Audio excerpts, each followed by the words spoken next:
Hello and thank you for joining us. I'm Dawn Bowerman with Blue Chip Marketing, and I'm here again on Friday with Dr. Ramona Stein of Sounds for Life. Welcome. Thank you.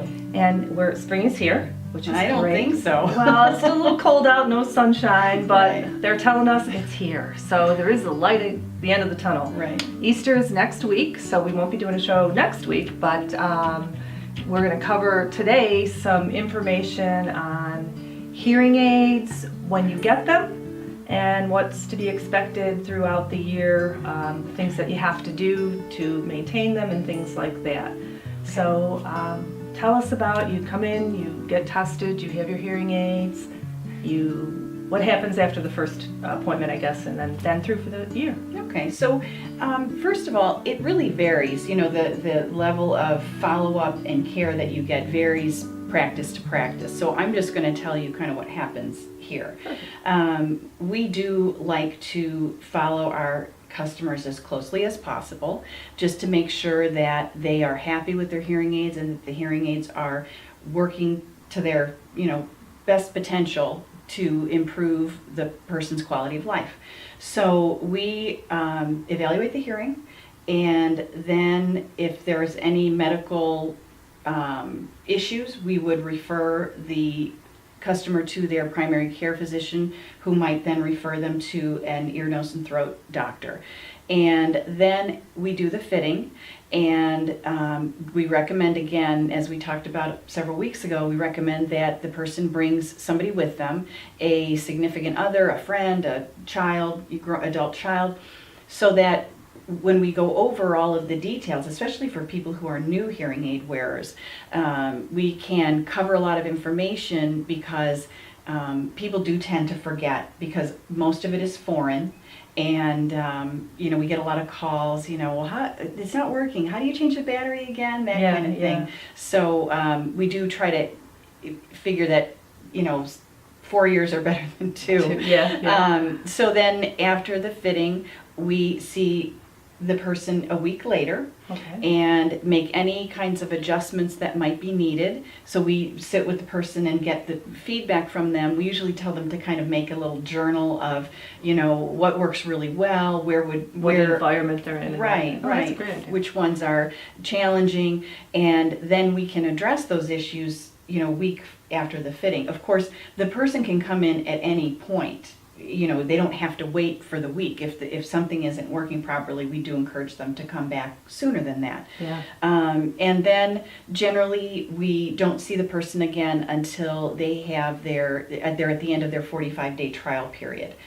We are very careful to make sure that the person comes in again before the 45 days, because we don't want a situation where it's 3 months later and they say, well, geez, I haven't worn the hearing aid. Well, after the 45 days, the hearing aid is theirs. Right. So we like to see them. And then, it's quite a distance between that appointment a week after the fitting and the 45-day checkup.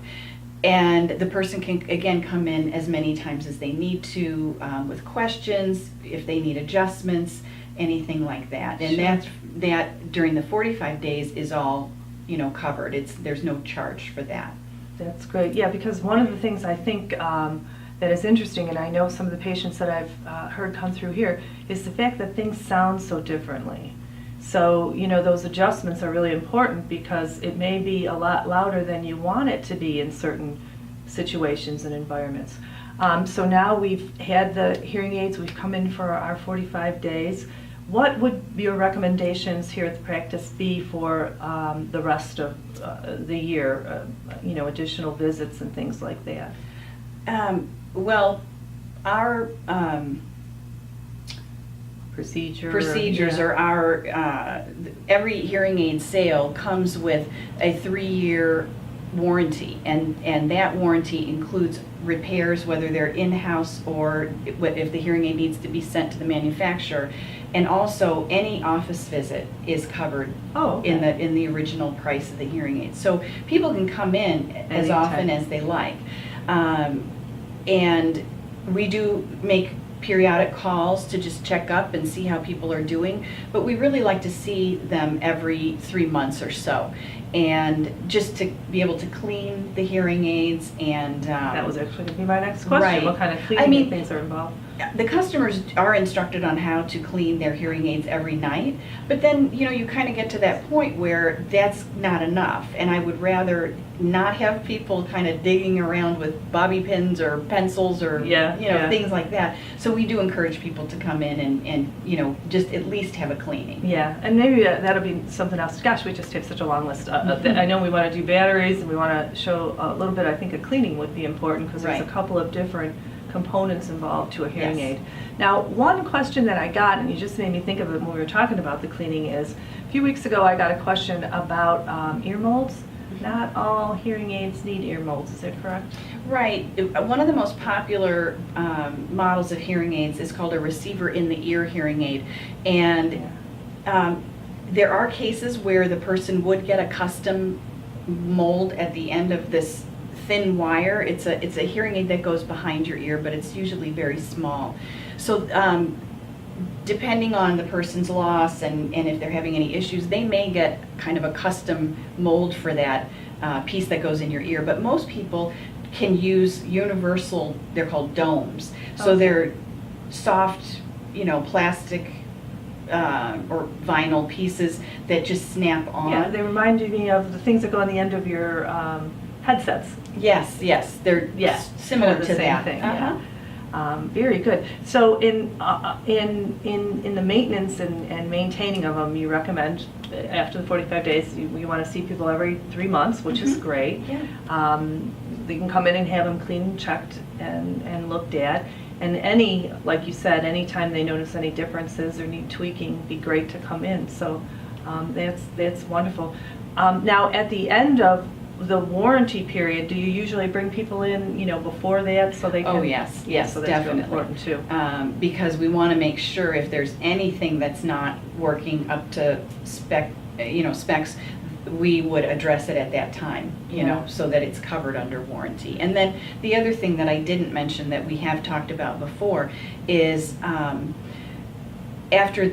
year after the original evaluation, we do another evaluation, if the person's if they feel their hearing has changed before that, or if there's a change in their tinnitus, or if they are experiencing dizziness, then we would test their hearing sooner than that.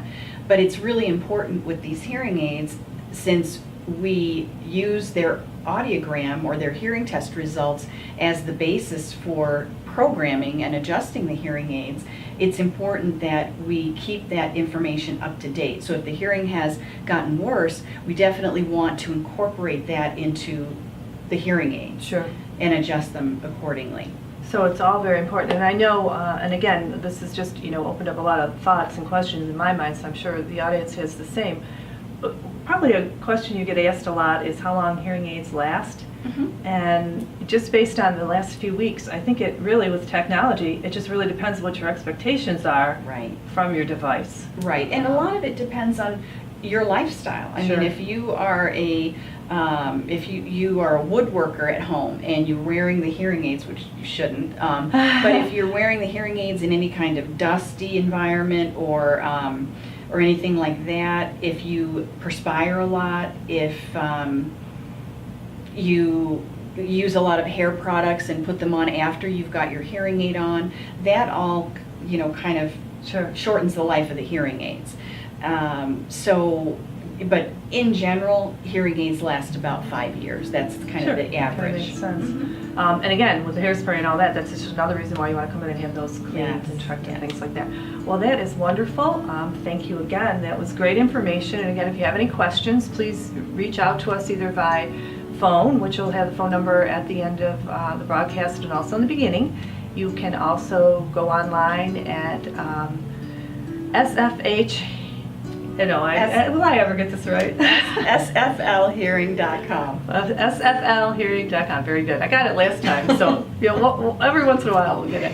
And you can pose your questions or call, whatever works the best for you. Dr. Stein would be happy to answer those questions. Definitely. So thank you very much, Dr. Stein. Thank you all. We look forward to next time, and have a wonderful holiday and enjoy this beautiful weather in Rochester. Thank you.